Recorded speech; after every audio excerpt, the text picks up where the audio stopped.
عن عمر بن الخطاب رضی اللہ تعالی عنہ قال ابو بکر سیدنا وخیرنا واحبنا الى رسول اللہ۔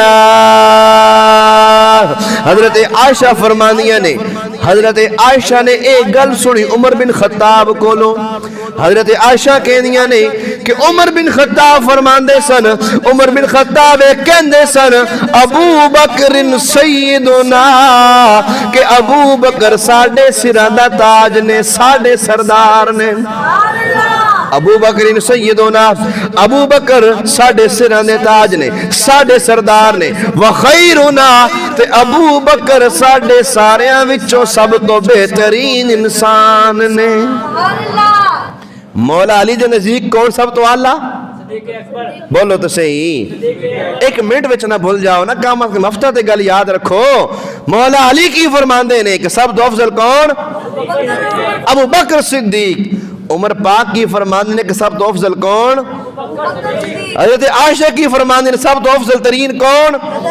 ابو بکر صدیق۔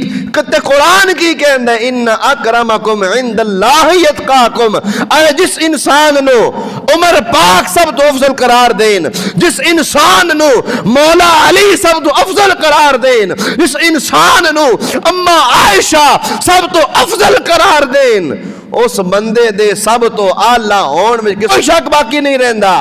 صدیق اکبر رضی اللہ تعالی عنہ، آپ دی شان اتنی وراء الورا ہے کہ اللہ نے آپ نو اے مقام عطا فرمایا کہ آپ سرکار تو بعد ساری امت تو اللہ نے، ساری امت دے سردار نے۔ عمر پاک نہیں فرمایا ہوا سیدنا، حضرت ابو بکر صدیق رضی اللہ تعالی عنہ آپ دا اے مقام ہے کہ آپ ساڑھے سرہ دا تاج نے تے ساڑھے سارے دے وچوں بہترین انسان نے۔